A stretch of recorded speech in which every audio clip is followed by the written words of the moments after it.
shortly as we begin. I'm Glenadine Norton. I'm the chair of the Southeastern Pennsylvania chapter of ADA, and I do want to welcome you enthusiastically to this Evening with Dr. Hite.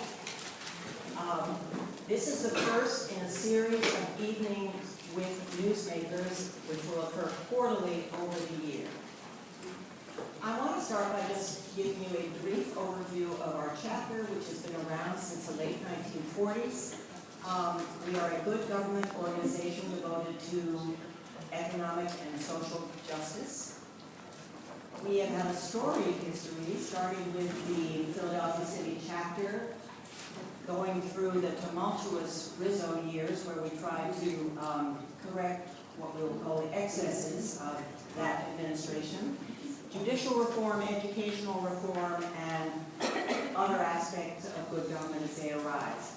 We continue active today. Our chapter is growing, and our chapter includes all the counties in southeastern Pennsylvania. That is Montgomery, Bucks, Delaware, Chester, and Philadelphia.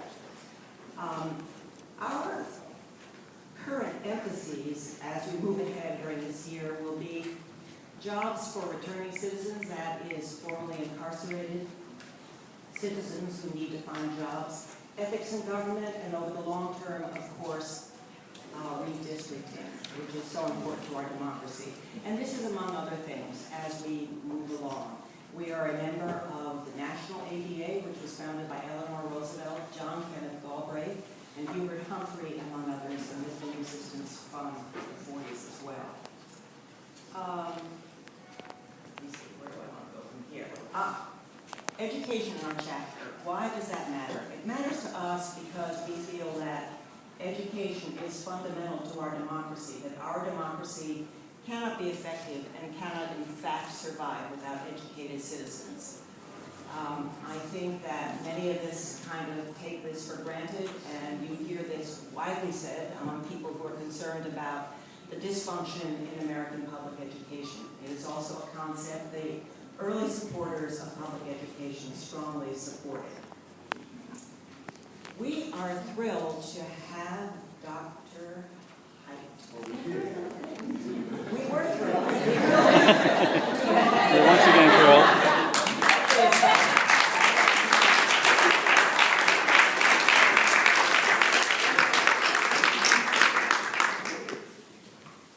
And this is especially true at this really difficult time in the history of Philadelphia public schools and in our community. And Dr. Hite, we just can't thank you enough for being here with all that's on your plate.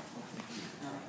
I know Dr. Hite needs no introduction, but I'm going to run through a little bit of his bio. He has a doctorate in education from Virginia Tech University, a doctorate in educational leadership. He worked in the Henrico, is that how you pronounce it? Henrico Public Schools in the Richmond area. He was an administrator overseeing principals and curriculum. He was also a middle school and high school principal. He moved on to Cobbs County in the Atlanta area where he was administrator, and then was superintendent of the Prince George's County Public Schools in Maryland, just outside of Washington, D.C., a large district. From there, he came here in the summer of 2012. He was selected from over 100 applicants for the job. And he came at a time when, as we know, public schools were struggling and were facing issues of funding, and those have only gotten worse. The challenges are massive, and I know he will tell us more about that. With him at the table is Dan Denver, a well-known writer on education. And I'm going to read Dan's bio so that I make sure I don't miss everything he would like us to include. Dan is a reporter at Philadelphia City Paper, where he covers education, criminal justice, and socio-economic justice.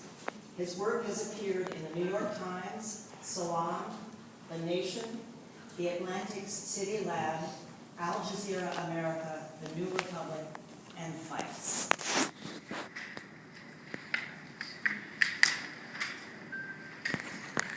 We know that education is a hot topic and arouses strong feelings in everyone across the spectrum, whatever their points of view are.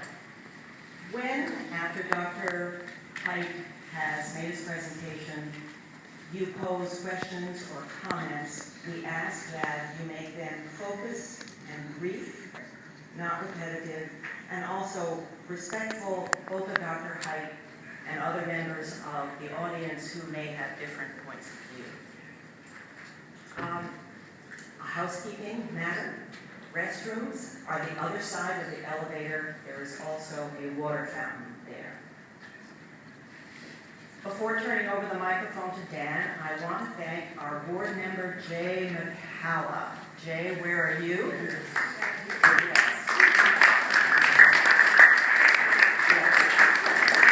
Jay has initiated this series evening with and coordinated this event tonight. I also want to thank our board member, KU, who reached out to Dr. Hite on our behalf. Kay will be staffing our microphone. If we need it. If we need it, yes. So, if you are, I think you've already signed in. We'll be happy to notify you of our quarterly events, the forums we plan to hold if you are interested. And we'd also be delighted to have you join our chapter if you are interested. There are membership materials on the desk that you can complete before you leave. And that said, thank you, and I will hand this over to Dan.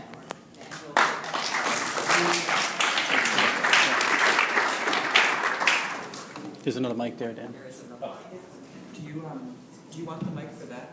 No, I'm okay. Is it all right if we do this without a mic? It's a pretty small room, or would you guys prefer a mic? Mic? Okay. All right. So follow the popular rule. Thanks everyone for coming. The basic format is I'm going to do 20 or 30 minutes of sort of a live interview with Dr. Hite, asking questions that may or may not be the questions you would like to ask. But fortunately, then I will open the floor to your questions. And just to reiterate, to keep them more on the more concise side and on the more civil side. So, that said, so thanks very much for being here, Dr. Hite. To start off, can you tell me a little bit about the conditions of the Philadelphia schools that students are entering this year? What kind of class sizes are they facing? Are schools safe? What are schools like right now? Great, thank you, and good evening, everyone. And thank you for being here. And there's a short answer and then a longer answer, and so I'll start with the shorter answer. That schools at the moment are a lot better than they were this time a year ago, and there are a couple of reasons I say that. And many individuals say, well, you don't have the resources that you said you need in schools. But I want to remind individuals, and many of you here have recognized